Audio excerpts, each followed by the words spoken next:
I'm back here in Germany once again doing some World War II metal detecting with my Garrett Ace 150 metal detector. And boy, have I got a heck of a show for you today. First, I'm going to be hitting this area that has all these World War II trenches that I've never been to before. And then later today, I'm going to take you to a World War II museum right along the border of Poland. But before we get started, I wanted to answer the most often asked question, which is, how do you find so much stuff? Well, the answer to that question lies right here in this tree. Can you see this? This is actually World War II relic that has grown solid right into that tree. Wow.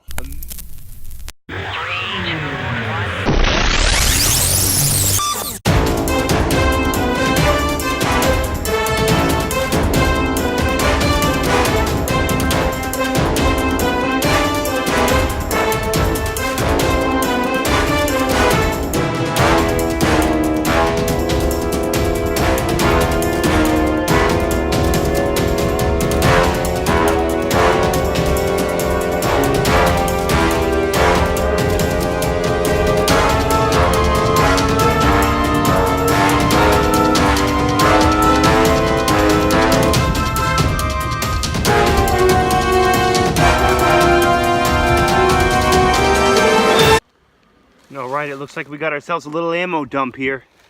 Look at all these rounds. Wow. There's quite a few more in there too, but you know, I've been trying to steer away from some of this dangerous stuff, so I'm not even going to waste my time digging any more in there. What am I going to do with them? I can't bring them back to the house. All right, my first German coin. Look at that.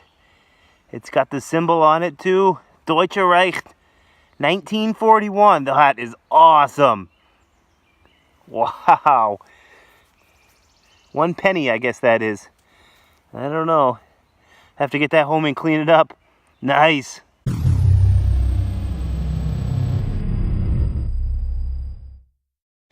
All right, another German coin. Same exact one. See where my shovel is? That's where I found the first one. That's where I just found the second one. Really close. So I'm going to hit this area pretty good and maybe I can turn up some more. Nice. What's the date on this one? I can't see now that I'm working the camera. I'll have to look when I get home and we'll check it out then. Nice. Let's keep going. All right, we got one more. That makes 3. Woo-hoo.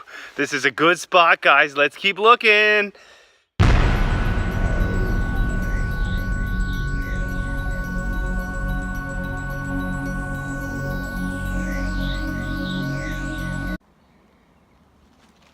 Here's a bunch of junk that was just lying on the surface.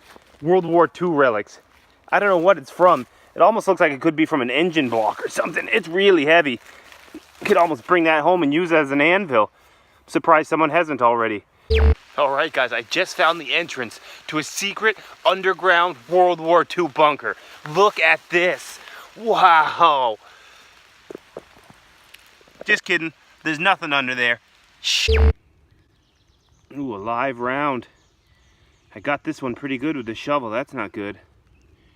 Whew. Close call.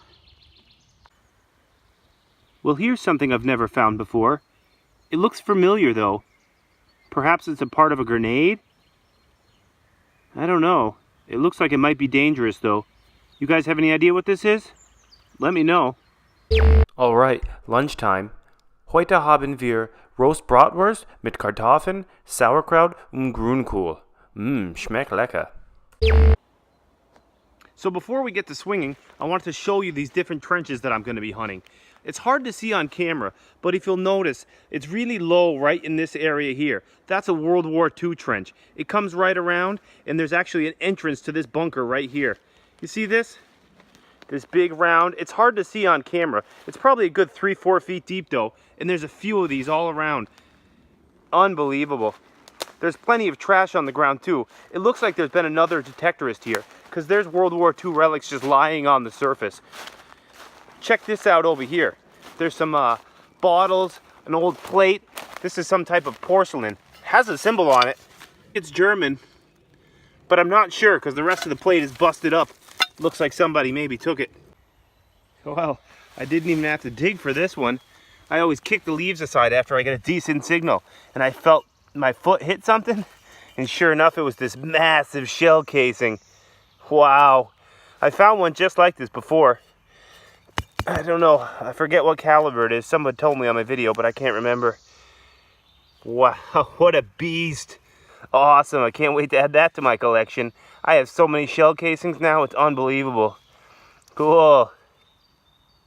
Wow, what a hunt. I can't believe I found those 3 coins in a row. I can't wait to get them back to America and add them to my collection. Now, let's head over to that World War II museum.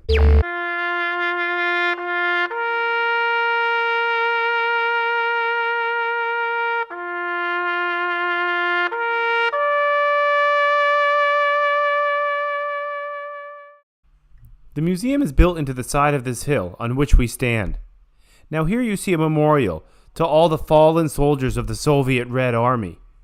But back in World War II, it was the Germans that occupied this hill, and the Soviets were down in the valley. Not a good place to be. A creative strategy, however, can win a war.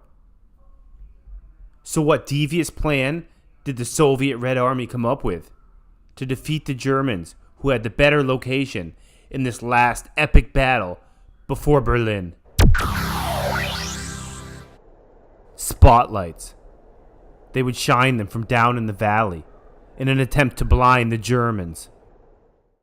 Now, let's head back down here and take a look at the heavy artillery, and then we'll head into the museum. Here we see a 120mm Soviet mortar. Now this was an important weapon during World War II. It was the heaviest piece of artillery that could be brought in by the soldiers on foot, which made it great for hit-and-run tactics. They could lay down a heavy fire, pack it up, and get out of there before the enemy had a chance to return fire. Here we have a couple more pieces of heavy Soviet artillery. Wow.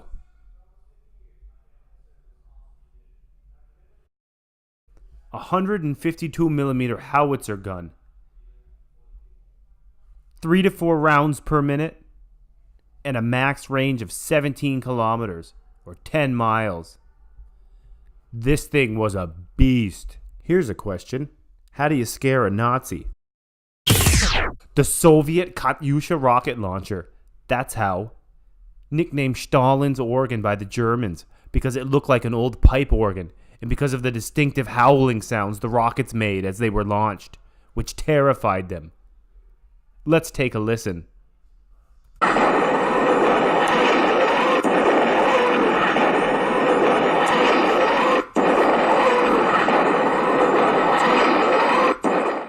Here we see a mortar, broken down into pieces. I've found one of the tails before with my metal detector.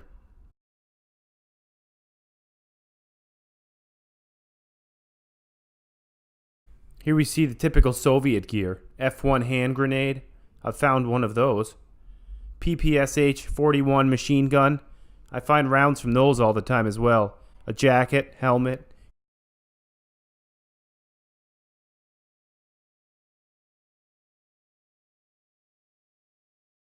Here's the Germans. A stick grenade. Some type of rifle. I'm not sure which caliber this is. You guys know? The jacket. And of course a helmet. Now, I've found a few of those helmets before.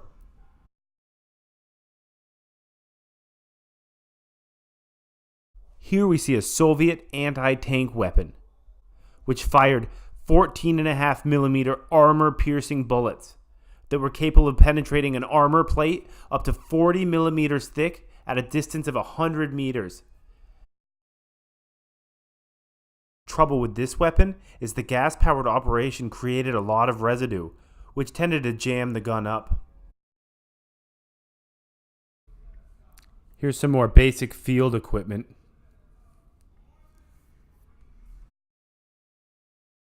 A German machine gun and rocket launcher.